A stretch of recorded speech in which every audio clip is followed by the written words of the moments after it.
Saya hanya akan sekedar ngomong tentang NU dan Indonesia. Karena NU dan Indonesia adalah dua hal yang tidak bisa dipisahkan. Para kiai dan para ulama Nahdlatul Ulama membuat Nahdlatul Ulama di antara tujuannya adalah li islahil Indonesia, untuk kemaslahatan Indonesia. Di hari ini sahabat-sahabat Gerakan Pemuda Ansor mengadakan acara, di mana acara tersebut adalah untuk memilih kader-kader Gerakan Pemuda Ansor sebagai penggerak daripada cita-cita para kiai dan para ulama NU, khususnya di dalam menjaga negara kesatuan Republik Indonesia. Bapak dan Ibu yang dimuliakan oleh Allah Subhanahu wa Ta'ala, ini perlu dilakukan oleh Ansor. Kenapa? Karena Gerakan Pemuda Ansor adalah anak kandung dari Nahdlatul Ulama. Gerakan Pemuda Ansor adalah pemuda yang ketitipan amanah besar dakwah dari para kiai dan para ulama Nahdlatul Ulama. Apa wujudnya? Wujudnya adalah negara kesatuan Republik Indonesia ini. Kenapa para ulama mengamanatkan kepada kita? Kenapa NU mengamanatkan kepada kita? Dan kenapa NU yang mengamanatkan? Karena NU yang sudah membuat negara kesatuan Republik Indonesia ini. Karena yang membuat negara kesatuan Republik Indonesia ini adalah para kiai dan para ulama NU. Diakui atau tidak, catatan sejarah perjuangan bangsa kita, Negara Kesatuan Republik Indonesia mencatat peran besar para kiai dan para ulama NU di dalam membuat negara kesatuan Republik Indonesia. Tepatnya dulu, di saat negara kita ini terancam krisis kepercayaan dari dunia internasional, di saat negara kita dianggap sebagai negara yang lemah, yang tidak memiliki kekuatan untuk membangun negaranya, di saat negara kita dianggap sebagai negara yang tidak memiliki komitmen untuk membangun negaranya, di saat seluruh tatanan bangsa Indonesia, kawit mulai tatanan pejabat sampai politisinya bungkam, tidak ada yang mampu menjawab. Siapa yang mampu menjawab tantangan dunia internasional itu? Tidak lain kiai dan ulama kita, Nahdlatul Ulama. Lebih tepatnya lagi tanggal 10 November, terebutnya Surabaya dari kekuasaan Belanda dikembalikan ke pangkuan Ibu Pertiwi Indonesia atas jasa dan motor dari almarhum al-maghfurlah Kiai Haji Hashim Asy'ari dan almarhum al-maghfurlah Kiai Abbas Pondok Buntet Pesantren, kakek saya. Ini adalah momentum sejarah yang sangat diperhitungkan di mata dunia internasional. Kenapa? Sebab sejak peristiwa itu dunia internasional mengakui keberadaan Indonesia, membantu kemerdekaan Indonesia, membantu perjuangan Indonesia, nyampe Indonesia jadi negara yang berdaulat dan besar seperti ini. Jasanya siapa? Jasanya para kiai dan para ulama Nahdlatul Ulama. Bahkan sejarah tidak hanya berhenti di sini, hadirin sekalian. Tepatnya lagi dulu, di saat negara kita terancam krisis kepercayaan dari dunia Islam internasional, di saat Soekarno-Hatta dipertanyakan secara hukum syariat atas kedudukannya menjadi seorang presiden dan wakil presiden, di saat seluruh tatanan bangsa Indonesia, kawit mulai tatanan pejabat sampai politisinya bungkam, tidak ada yang mampu menjawab. Siapa yang mampu menjawab tantangan dunia Islam internasional itu? Tidak lain kiai dan ulama kita, Nahdlatul Ulama. Lebih tepatnya lagi tahun 1946, beliau almarhum al-maghfurlah Kiai Haji Abdul Wahid Hashim, abahnya Gus Dur, beserta 5 orang ulama lainnya sebagai utusan dan mandat dari Jam'iyah Nahdlatul Ulama maju di tengah-tengah konferensi negara-negara besar Islam dunia yang sekarang dikenal dengan OKI. Dengan tegas beliau mengatakan bahwa seluruh kiai dan ulama Nahdlatul Ulama, seluruh kiai dan ulama pesantren di bawah naungan Jam'iyah Nahdlatul Ulama sepakat memberikan hukum sah atas kepemimpinan Soekarno dan Hatta sebagai presiden dan wakil presiden dengan dasar hukum al-waliyul amri ad-daruri bisyaukah. Semua negara Islam taslim ke Indonesia, membantu perjuangan Indonesia, membantu kemerdekaan Indonesia, bahkan membantu dakwah Islam yang ada di Indonesia, nyampe Indonesia jadi negara yang Islamnya lestari seperti ini. Jasanya siapa? Jasanya siapa? Ngomong kiai dan ulama NU. Ditanya jasanya siapa? Aku. Potongan begini manggut-manggutnya doang yang kerep. Ngerti mah enggak. Selesai pengajian di perapatan ditanyain, tadi Gus Faris ngomong apa? Nggak tahu, nggak begitu jelas katanya.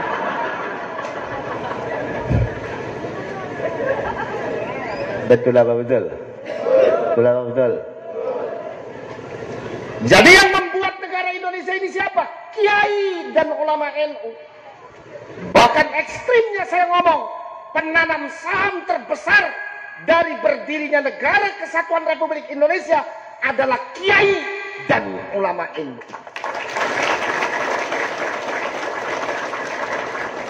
Maka kalau ada orang yang mengatakan kalau kiai dan ulama NU tidak pernah punya jasa di Indonesia, kiai dan ulama NU tidak pernah punya jasa di bangsa ini. Tahu apa mereka soal Indonesia dan pernah berkorban apa mereka untuk Indonesia? Ayo jawab. Kalau nggak bisa jawab, gebukin rame-rame. Setuju?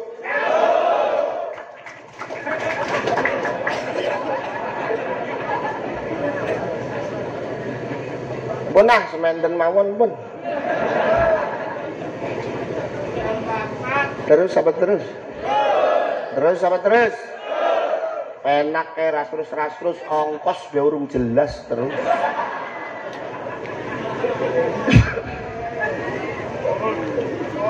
Dan di hari ini kiai dan ulama NU mengamanatkan itu semuanya di pundak kita, sahabat-sahabat sekalian.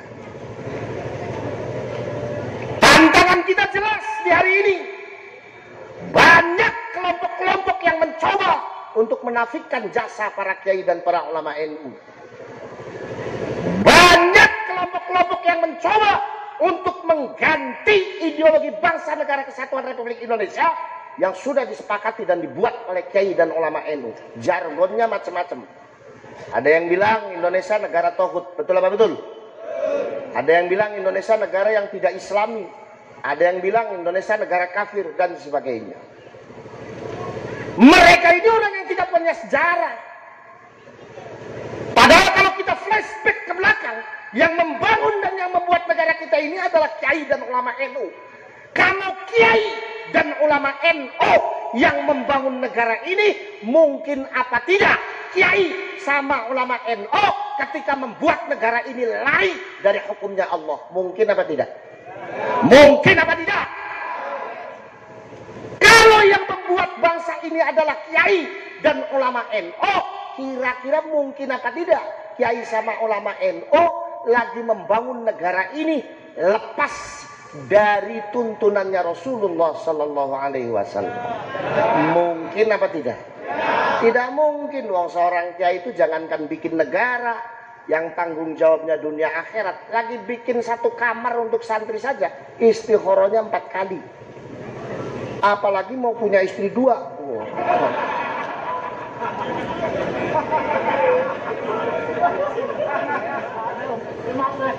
Ketua IPPNU ini gara-gara Yai PC yang nyebutin ketua IPPNU. Tadi saya nggak ngeh. Begitu Mbak Yai ngomong ketua IPPNU masih single, cantik, baru saya akhirnya terinspirasi.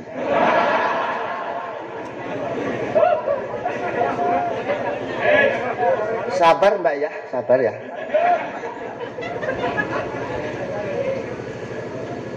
Kiai dan ulama kita yang membuat negara ini. Maka kata Kiai dan ulama NU, Kiai dan ulama NU membangun negara kesatuan Republik Indonesia ini dasarnya adalah dua: sejarah perjuangan Rasulullah Shallallahu Alaihi Wasallam. Sejarah yang pertama adalah sejarah Piagam Madinah. Ini kalau saya terangin terlalu lama. Sejarah yang kedua adalah sejarah Fathu Makkah, pembukaan kota Mekah. Kurang apa Rasulullah Shallallahu Alaihi Wasallam ketika membuka kota Mekah? Umat Islam ketika itu jutaan hitungannya sudah. Sementara orang kafir Quraisy di Mekah hitungannya tinggal ratusan. Maka ketika Rasulullah datang ke Mekah dengan umat Islam, orang kafir Quraisy lari tunggang langgang, takut Rasulullah balas dendam. Mereka lari meninggalkan rumahnya masing-masing. Tapi apakah ternyata Rasulullah ini balas dendam? Ternyata tidak, hadirin sekalian. Malah ketika Rasulullah menyaksikan orang kafir Quraisy lari tunggang langgang, beliau dengan lantang mengatakan, "Ya ahla Makkah, hei orang Mekah, jangan pada lari. Saya kesini mau bersaudara dengan kalian. Hei orang Mekah, jangan pada lari. Saya kesini mau berteman dengan kalian." Orang kafir Quraisy tetap tidak percaya. Rasulullah memberikan 3 jaminan keamanan kepada orang kafir Quraisy. Kata Rasul, "Ya ahla Makkah, man dakhala fi baitihi fahuwa amin." Siapa saja yang masuk rumahnya sendiri aman. Man dakhala fi baiti Abi Sufyan fahuwa amin. Barang siapa yang masuk rumahnya Abu Sufyan aman.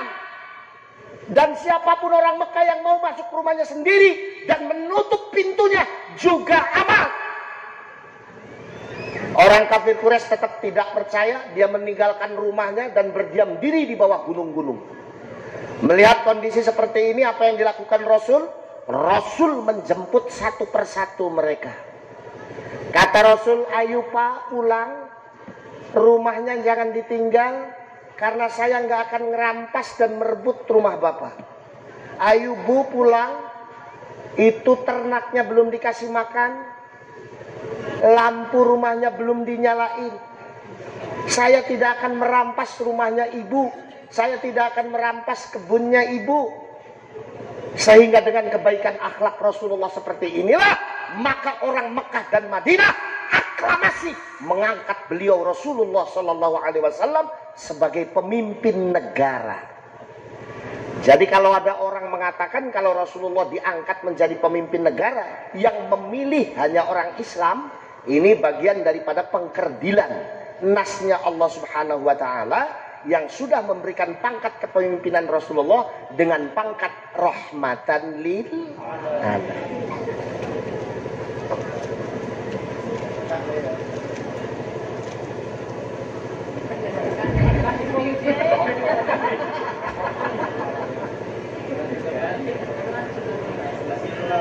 Nah, ini namanya panitianya adil. Yang dikasih minum gak yang duduk aja. Saya dikasih minum tuh. Cuman di mana-mana panitia pengajian sama, judulnya Kiai mesti air putih. Padahal saya juga doyan, air jeruk juga doyan saya.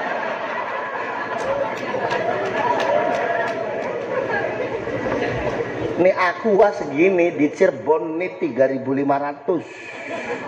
Saya mah gampang aja, ntar kalau pulang amplopnya kurang 3.500 berarti aqua ini nih berarti.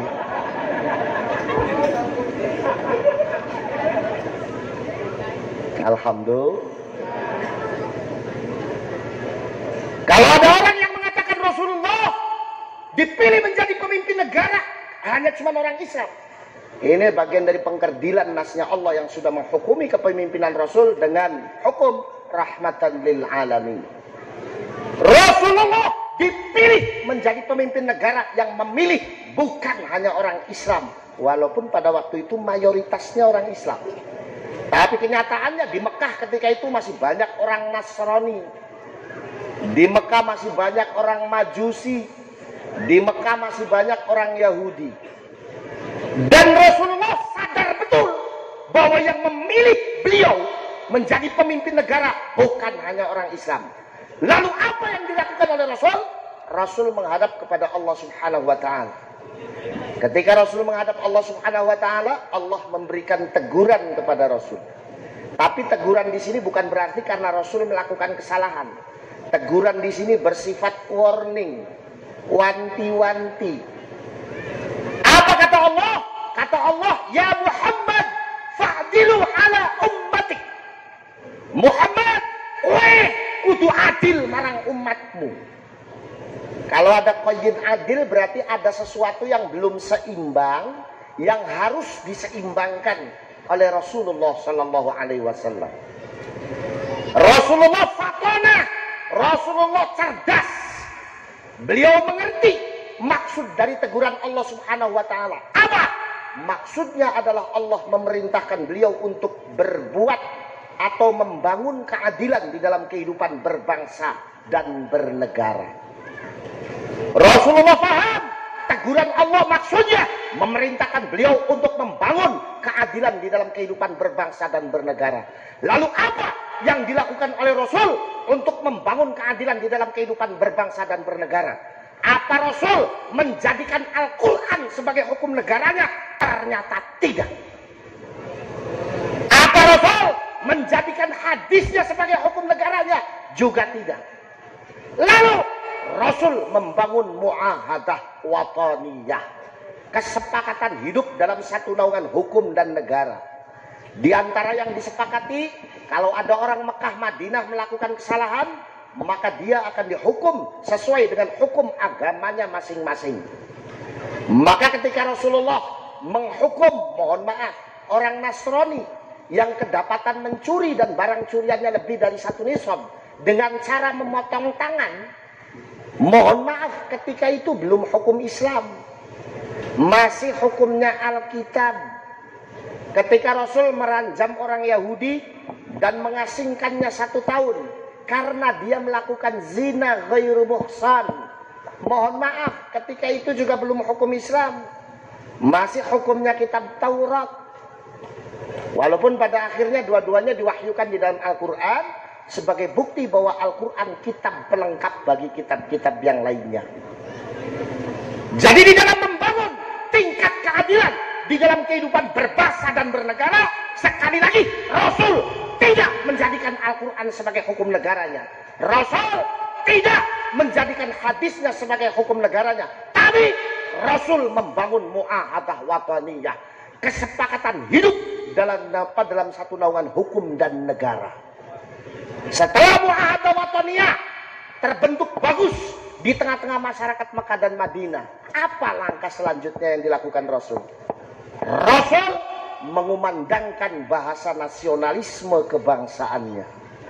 Lewat satu hadisnya beliau bicara, "Man adza zimmiyan faqad adzani, faman adzani faqad adzallah."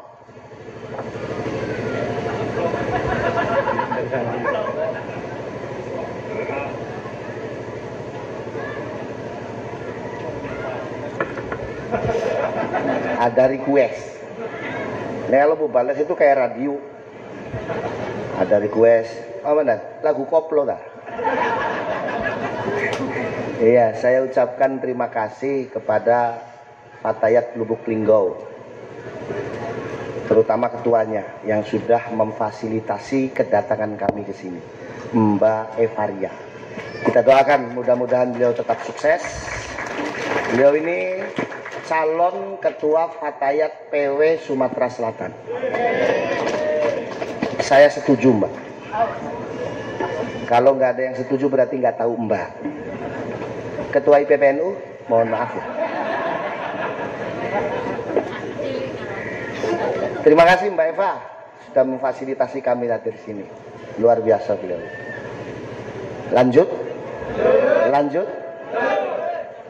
Di dalam menuju tingkat keadilan, membangun tingkat keadilan berbangsa dan bernegara, Rasul tidak menjadikan Al-Quran sebagai hukum negaranya, tidak menjadikan hadisnya sebagai hukum negaranya. Rasul membangun muahadah wataniyah. Setelah muahadah wataniyah itu terbentuk baik di tengah-tengah masyarakat Makkah dan Madinah, beliau mengumandangkan bahasa nasionalisme kebangsaannya lewat satu hadisnya yang artinya barang siapa yang menyakiti orang kafir zimmi. Orang kafir zimmi itu siapa? Orang kafir zimmi itu orang non muslim yang sepakat hidup damai dengan orang Islam, itu namanya orang kafir zimmi. Kata Rasul, barang siapa orang yang menyakiti orang kafir zimmi berarti menyakiti aku. Dan barang siapa yang menyakiti aku berarti menyakiti Allah Subhanahu wa ta'ala. Yang jadi pertanyaan, siapa yang berani mengatakan kalau konteks dikeluarkannya hadis itu adalah bentuk pembenarannya Rasul terhadap akidahnya orang kafir? Enggak ada yang berani. Jangankan kita, muhadditsin min mutaqaddimin hatta mutaakhirin, tidak ada yang berani. Kenapa? Karena konteks dikeluarkannya hadis itu adalah nasionalisme kebangsaan Rasulullah Shallallahu Alaihi Wasallam, dan ini yang menjadi falsafah besar bagi para kiai dan para ulama Nahdlatul Ulama di dalam mendirikan negara kesatuan Republik Indonesia. Kiai tidak menjadikan Al-Quran sebagai hukum negara bukan karena kiai tidak ngerti Al-Quran. Kiai tidak menjadikan hadis Rasul sebagai hukum negara bukan karena kiai tidak ngerti dengan hadis. Tapi kiai dan ulama NU lebih memilih muahadah watoniyah karena ini sudah dicontohkan oleh Rasulullah Sallallahu Alaihi Wasallam. Pertanyaan yang kedua, mana muahadah watoniyah kita Gus sebagai warga negara Indonesia? Bentuknya 4 pilar kebangsaan. 1. Pancasila. 2. Undang-Undang Dasar 45. Yang ketiga, Bhinneka Tunggal Ika. Dan yang keempat, Negara Kesatuan Republik Indonesia. Jadi Pancasila syar'i, Undang-Undang Dasar 45 syar'i, Bhinneka Tunggal Ika syar'i, Negara Kesatuan Republik Indonesia syar'i. Wajar kalau Mbah Wahab Hasbullah, pendiri Jam'iyah Nahdlatul Ulama, mengatakan hubbul watan minal iman. Mbah Abbas, pondok buntut pesantren yang juga pendiri Jam'iyah Nahdlatul Ulama, beliau mengatakan hubbul Indonesia minal ibadah. Cinta kepada Indonesia sebagian daripada ibadah. Cinta dengan keseluruh keberagaman budaya yang ada di Indonesia ibadah. Cinta dengan semua suku yang ada di Indonesia, kata ulama NU, ibadah. Cinta dengan semua kultur etnis yang ada di Indonesia, kata Mbah Abbas, itu adalah ibadah. Betul apa betul? Maka kalau ada orang yang mengatakan dan ingin merubah Indonesia menjadi negara Islam, tanyakan, Islam ala siapa? Kalau dia menjawab Islam ala Rasulullah, tolak oleh kita. Bukan Islam ala Rasulullah, tapi Islam ala buatukmu itu.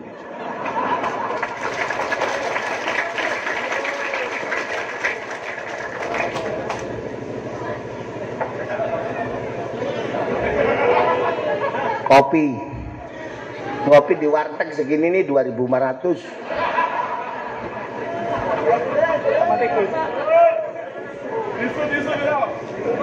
Kita songkok mau ngambilin jajan, katanya tisu. Emang saya kuda lumping. Betul apa betul? Itu tantangan kita sahabat sekalian. Maka banggalah menjadi generasi Nahdlatul Ulama karena kita pemilik bangsa ini. Banggalah menjadi kader Nahdlatul Ulama karena kita adalah pejuang dari bangsa ini. Sementara sekarang ini orang NU-nya sendiri udah banyak yang nggak ngormatin kiai. Termasuk orang Musirawas. Ngaku apa ngaku? Buktinya apa? Orang Musirawas kalau manggil dangdutan berani jutaan Pak. Manggil kiai 7.500.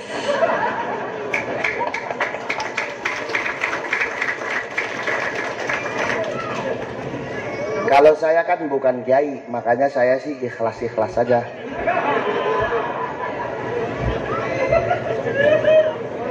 Kalau saya ini masih HK, belum KH. Yang KH itu Kiai Santoso, KH Kiai Haji. Kalau saya HK, hampir kiai.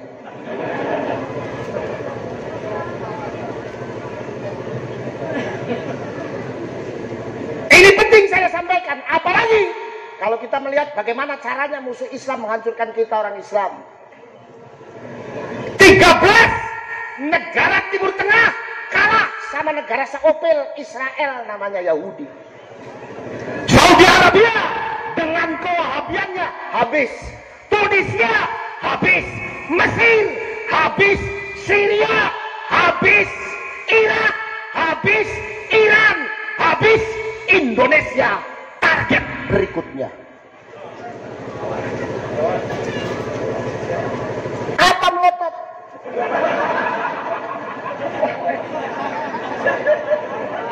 Nggak usah melotot Pak, biasa aja. Ya maklumin aja Pak, saya kalau ngaji belum dikasih makan begini gitu. Tadi panitia datang bolu pisang.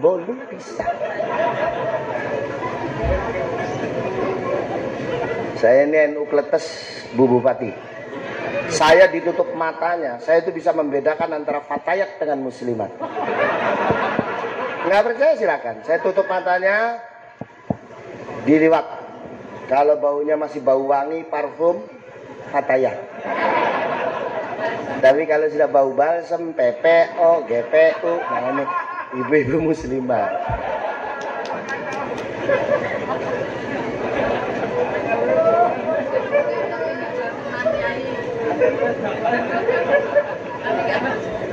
Cuma bedanya apa? Mohon maaf, saya ini pernah diutus oleh pengurus besar PBNU, pengurus besar Jam'iyah Nahdlatul Ulama untuk mengadakan penelitian radikalisme Islam transnasional. Sampai India Pak, saya Pak. Bedanya apa? Bedanya orang Yahudi belum pernah berani datang ke Indonesia. Kenapa? Karena akidah Ahlus Sunnah wal Jamaah An-Nahdiyah kuat di Indonesia. Alias karena ada NU. Orang Yahudi itu takutnya sama orang NU. Dengan konsep tasammuhnya, dengan konsep tawasudnya, dengan konsep tawazunnya, ini yang menjadikan orang Yahudi itu susah nyifatin orang NU. Yang kedua, kiai dan ulama NU di Indonesia nggak tinggal diam. Lihat bagaimana perjuangan kiai dan ulama kita, biar sudah sepuh, nggak dapat gaji dari mana-mana, tapi ikhlas ngurus pesantrennya. Betul apa betul? Lihat bagaimana kiai kita, biar sudah sepuh, nggak dapat gaji dari mana-mana, tapi masih ikhlas ngopeni majlis taklime. Nggih napa nggih? Lihat bagaimana kiai kita, biar sudah sepuh, nggak dapat gaji dari mana-mana, tapi masih ikhlas keliling desa ngajarin alif bata ke masyarakatnya. Betul apa betul? Dan itu yang melakukan kiai dan ulama kita yang ikhlas di NU. Alhamdulillah saya juga punya warisan pesantren dari kakek saya. Pondok Buntut Pesantren umurnya sudah 3 abad. Di antara sesepuhnya kakek saya Mbak Abbas, pahlawan nasional penentu penyerangan 10 November Surabaya dengan Mbah Hashim Asy'ari. Sekarang jumlah santrinya ada 17.500. Dari Musirawas banyak santri saya. Tadi ada yang ngebel saya, Gus saya mau sowan, saya alumni di Buntet. Nggak usah, kata Dan Erwin ngomong. Kenapa? Nanti saya nggak bisa ngobrol dengan ketua IPPNU.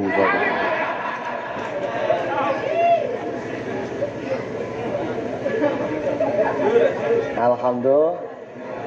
Yang ketiga, di Indonesia masih banyak pejabat pemerintah yang mendukung program para kiai dan para ulama Nahdlatul Ulama. Contohnya Ibu Bupati kita hari ini. Nah, ini pemimpin bupati seperti ini yang ditakuti sama orang Yahudi. Tapi kalau soal takut sama Ibu Bupati, bukan orang Yahudi aja, saya juga takut. Badannya gede begitu.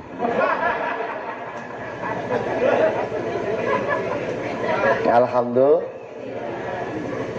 Tapi bukan berarti orang Yahudi takut, lalu orang Yahudi tinggal diam saja. Enggak.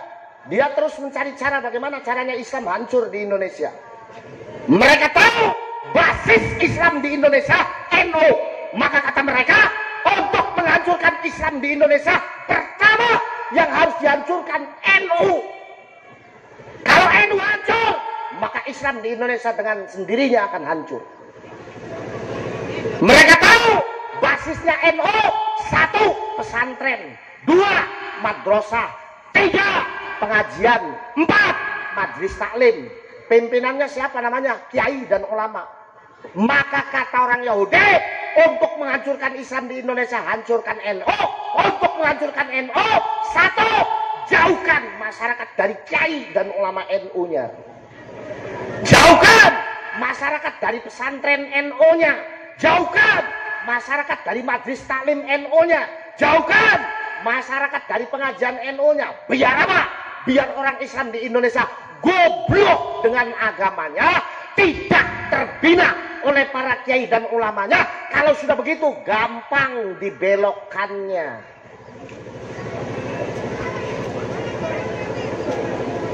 Apa melotot? Gak usah melotot, saya baru setengah jam di sini dipelototin terus.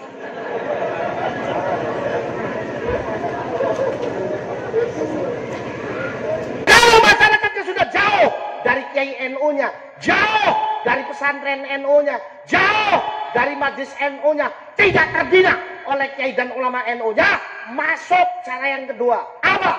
Perbanyak aliran sesat di Indonesia. Kebukti apa kebukti? Kebukti apa kebukti? Zaman pertama reformasi ada aliran namanya aliran Islam murni. Yang kalau sholat isya 30 perempuan, 30 laki-laki. Selesai sholat listriknya dimatiin, terus nubruk sedapat-dapatnya.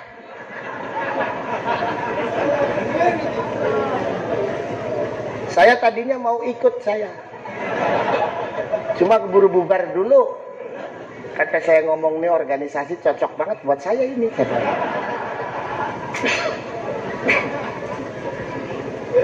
Pertengahan reformasi ada lagi aliran. Namanya aliran Islam Jasun. Jawa Sunda. Pusatnya di Brebes. Nabi jenenge Tukimin. Tukang bakso ngaku jadi nabi namanya Tukimin. Jariku ngomong mosok nabi jenenge Tukimin. Yo gak penak. Bener apa bener? Yo terutama ning sholawatane gak penak. Mosok shollu ala Tukimin ya.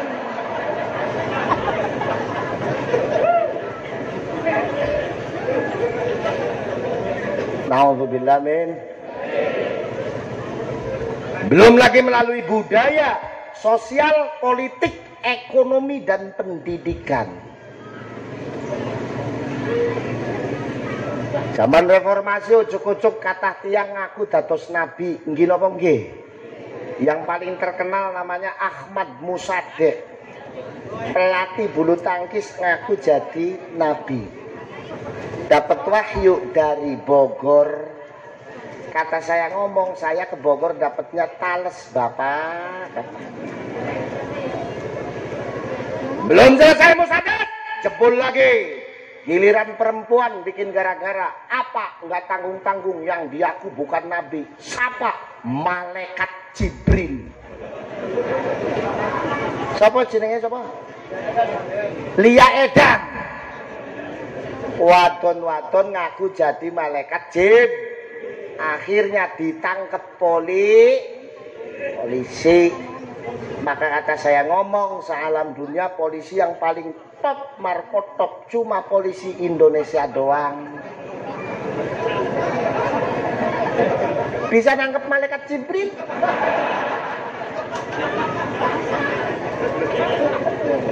Saya pernah pulang pengajian dari Jakarta, pulangnya mampir ke supermarket gede. Namanya ITC Cempaka Mas Jakarta.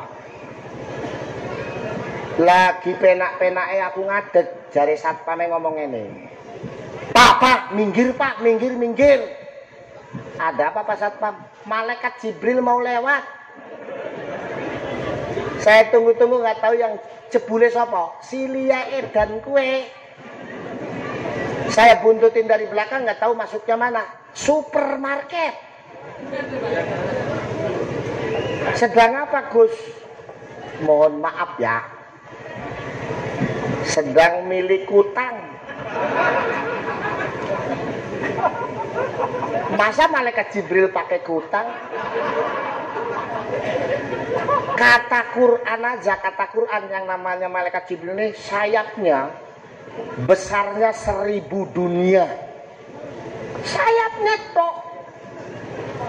Sekarang bayangin kalau malaikat Jibril pakai kuda.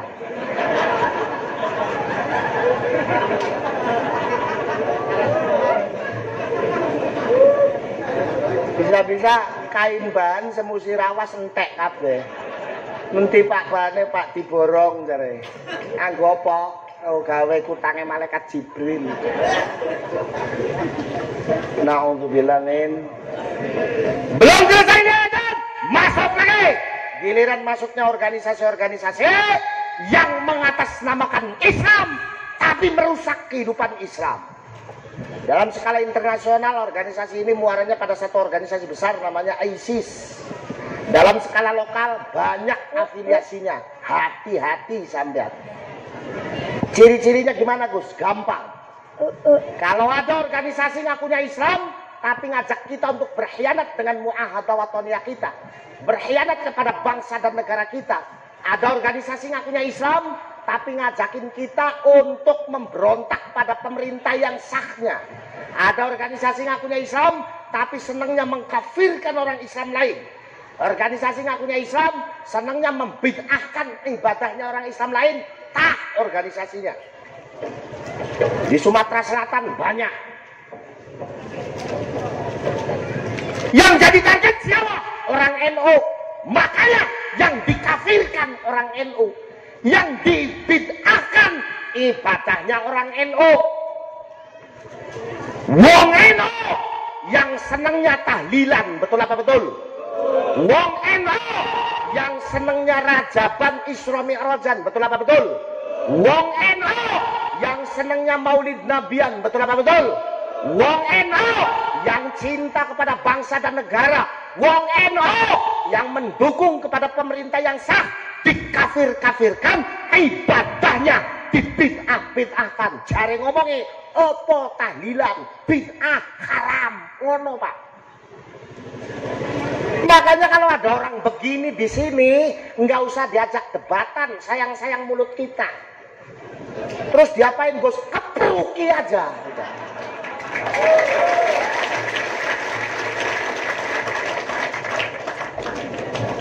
Muludan rajaban bid'ah haram. Oh, raimu ane ngomong muludan rajaban haram mending gelut bae karo aku. Kata teman saya ngomong, emang kenapa Gus? Lah saya yang paling dirugiin saya.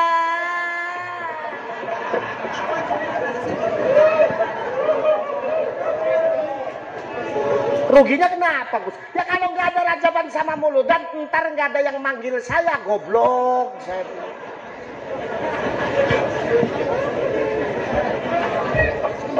Betul apa betul? Betul apa betul? Makanya mumpung masih banyak kiai, mumpung masih banyak ulama, ayo khidmahkan diri kita pada perjuangan kiai dan ulama di dalam menjaga bangsa dan negara kesatuan Republik Indo. Jangan ngejek sama Banser. Banser ini pemuda pilihan. Maulana Al-Habib Lutfi bin Yahya, paman saya. Beliau mengatakan, saya tidak mau masuk surga lebih dulu sebelum Banser masuk lebih dulu.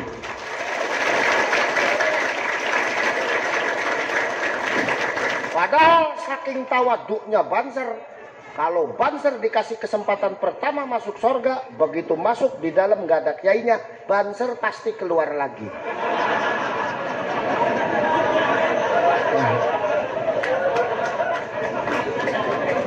Ditanya, ngopo Mas Banser medumane ngopo? Gak ono kiaiku jare.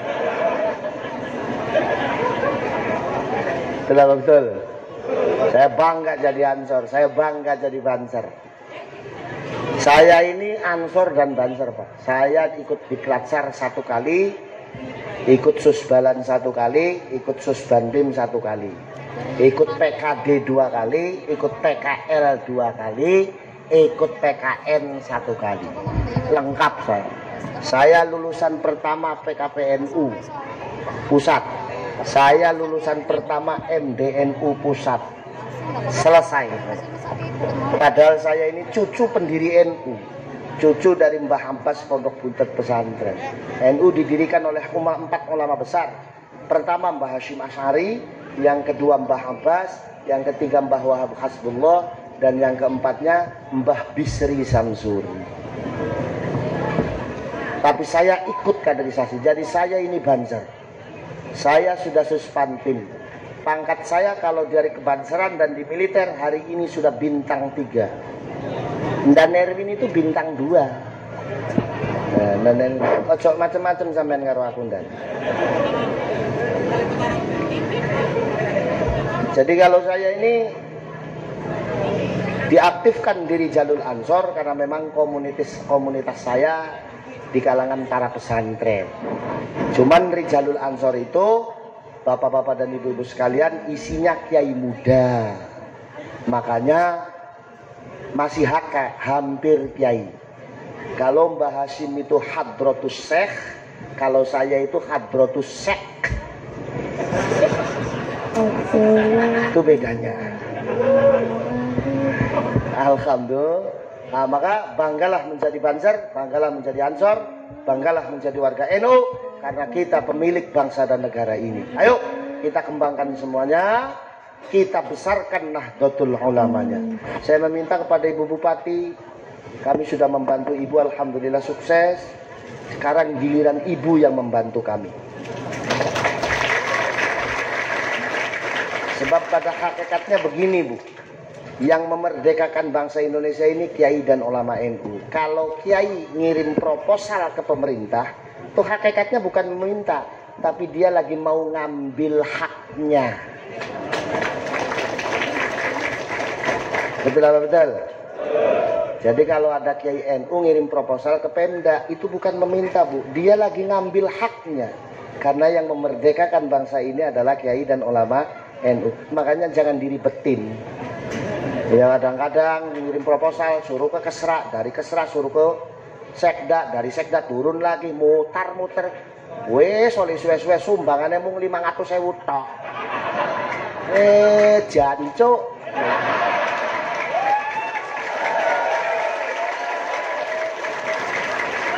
Nggih. Tapi saya tadi mendengarkan sambutannya Ibu Bupati luar biasa, saya terharu. Beliau sudah menyiapkan dana untuk seluruh pesantren di setiap kecamatan yang ada di provinsi ini. Ini luar biasa. Nanti habis dari Musirawas jadi Bupati Cirebon, Bu ya.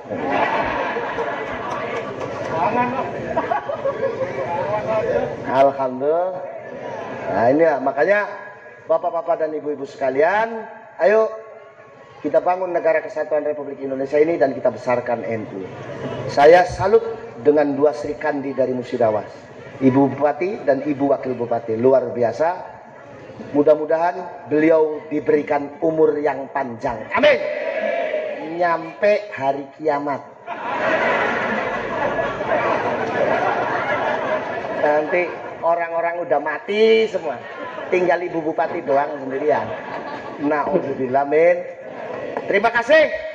Saya atas nama pimpinan pusat mengucapkan terima kasih kepada Ibu Bupati dan semua jajaran kepemerintahan yang ada di Musirawas, dan terutama lagi untuk pengasuh pondok pesantren Ma'rifatul Hasanah yang sudah memberikan tempatnya untuk kegiatan kami.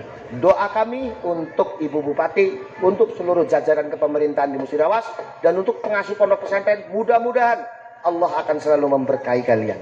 Mudah-mudahan dan jenengan semua rizkinya dibesarkan. Mudah-mudahan anak-anaknya diberikan soleh dan kesolehan. Amin ya rabbal alamin. Sahabat Banjar, semangat. Siap untuk menjaga negara kesatuan Republik Indonesia, karena negara kesatuan Republik Indonesia adalah warisan dan amanah dari para kiai kita. Saya harap kalau nanti saya tanya, sampean jawab lawan. Sahabat Banser dan sahabat Ansor harus menjawab pertanyaan saya semua dengan jawaban lawan. Dengan jawaban lawan. Sahabat Banser, sahabat Ansor, kalau di hari ini ada kelompok yang mencoba merendahkan martabat dari Nahdlatul Ulama, apa yang harus kita lakukan? Apa yang harus kita lakukan? Sahabat Banser, sahabat Ansor, kalau di hari ini ada kelompok yang mencoba untuk merusak tatanan kehidupan negara kesatuan Republik Indonesia, apa yang harus kita lakukan? Apa yang harus kita lakukan? Kalau di hari ini ada kelompok yang mencoba untuk merendahkan dan meremehkan negara kesatuan Republik Indonesia ini, apa yang harus kita lakukan? Apa yang harus kita lakukan?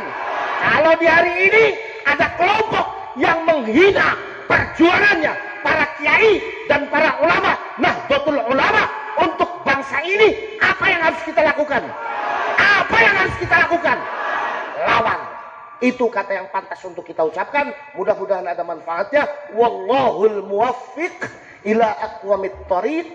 Wassalamualaikum warahmatullahi wabarakatuh.